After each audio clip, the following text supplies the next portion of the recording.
Hello, welcome back to my channel.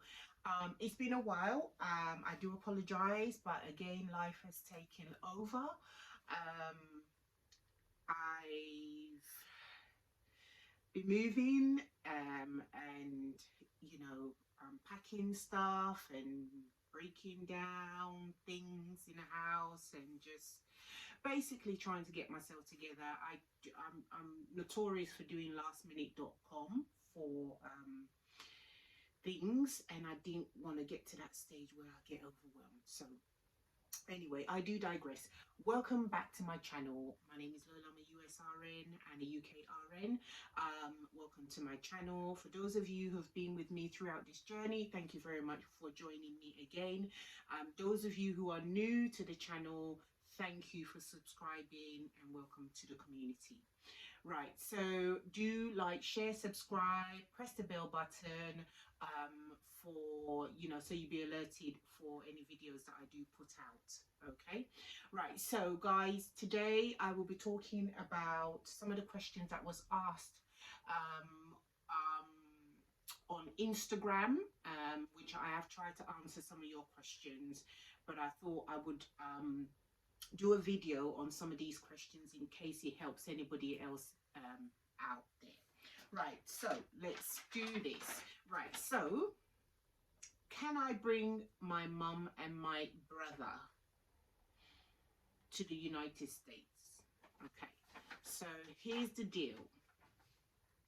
You cannot bring your mum, you cannot bring your gran, you cannot bring your sister, you cannot bring your mother, you cannot bring your brother, you cannot bring any member of your family unless it is your spouse and your children.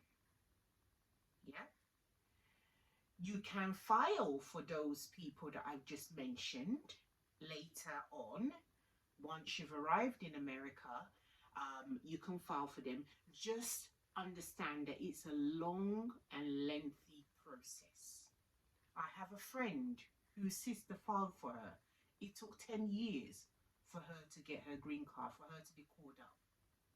They called her going on, I believe she was called up when she reached year 8, and then everything got processed by her 10th year.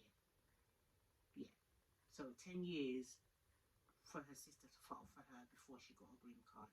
So it's a very lengthy process. So just be prepared for that.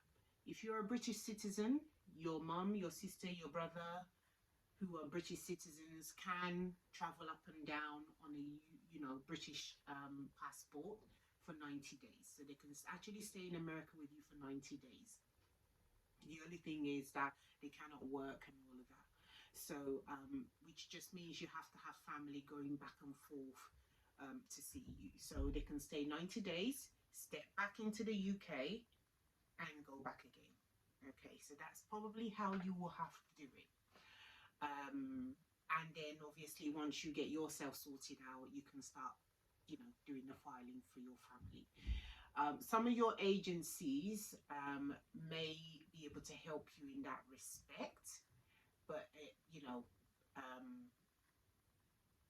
maybe they can recommend a lawyer or something, but it would, all the fees and everything would actually fall on you if you're filing for any other family member. That's not on your application, your initial application when you're going. So again, you can only bring your husband and your children. Yeah, okay. Second question, can I request a state with that I have family living in so I can be near my family? You can make the request. Your agencies will give you an options of 10 states. That, at least that's what I got with my previous agencies. 10 states that I wanted to work in. And they tell you, be realistic, okay? They don't always have contracts in every single one of those states, so don't let them lie to you. My previous agency said, oh yeah, we got contracts in every state, blah blah blah, and they never did. Okay, they were trying to give me a assignments in the sticks in the middle of nowhere, and I was not having none of that. So be realistic though, and just make sure that when you make your request, you state to them that you have family for support. You may or may not get the same state as your family. If you do, and you're lucky to get that state that your family member lives in, it doesn't mean that you're going to be next door neighbors. Okay, just think about that. You're not going to be next door neighbors. You may be about 4 or up to 6 hours drive from your family member, which can be difficult. So if some of you are going there thinking, okay, I'm going to go and stay with Aunt Lucy. Aunt Lucy may be 6 hours away from the hospital that you've been assigned to, so you won't be able to live with Aunt Lucy. So just be realistic. Right. The last agency that I had, they got me a job in Arkansas, which was close to family, but it was a 4 hours drive from my family, so I refused that assignment. So you don't have to jump at the first job that they offer you, okay? Because there will be many more to come, many more offers to come. So don't just take whatever they offer you just for the sake of, okay, I want to go to America. Because you are on a 2 or 3 year contract. You don't want to be in the stick somewhere with no support. It's a long time to be miserable. All right. Okay, so do I need to do extra courses to work in America? No, you do not need to do extra courses to work in America. You just need to be a registered nurse in your own country. However, and I've stated this many times, that you will need to have your credentials evaluated by either CGFNS or ERES, or if whatever state you're applying to has their own evaluation company, you will need to use that. Your credentials will need to be evaluated to be comparable to a US trained nurse in order for you to be allowed to take the NCLEX exam. If it is not comparable, you will not be able to take the NCLEX exam. So you will need to double check this with your university to make sure that it's comparable to US trained nurse. Otherwise, you will be wasting your money by applying to CGFNS, paying 400 and I don't know how much they cost now, 470 or 420, whatever, dollars, only to be told that you do not have the required hours. Just remember, CGFNS does not do refunds. They take your money, you won't see that money again. Whether they give you a go-ahead to go and do the NCLEX or they don't, there's no refund if they don't. So check this first so you don't go and waste your money. And this is directed at the UK nurses, because you are the ones that are having a lot of problems with your placement hours. Okay, please do check before wasting your money. It's a lot of money to waste. Right. Let's see.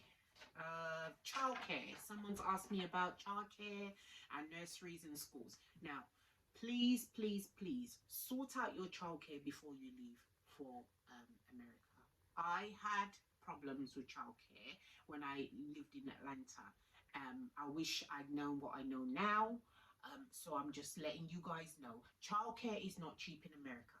I was paying $1,500 for nursery. Yes, it's an awful lot of money to be paying for nursery. Apart from that, there were days where my son would be vomiting, sick, and they'll tell you, come and take your child. Okay, you have to leave work to go and take your child.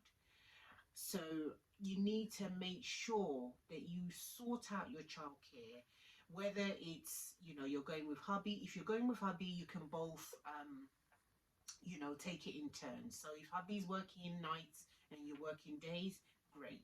You're able to, share the childcare responsibilities with each other. If you're going by yourself and you have kids, you will need to get that figured out before you go down there, because you don't want to struggle. If you're going with other nurses, or you're able to actually like link with a community of nurses, and you sort of like can arrange to, babysit each other's kids, then that's great. But check out all those possibilities before you leave for America, because childcare is not easy, and it's terribly expensive down there for childcare. Okay. Just take it from someone that struggled with childcare when I lived in Atlanta. Right, I think that was majority of your questions. I think that was the ones that I could remember anyway. So anyway, guys, I hope this video was helpful to you guys. I will try and make another one, hopefully this week. Right, so thank you for joining, and see you in the next video. Hope you guys have a lovely rest of the week. Bye bye.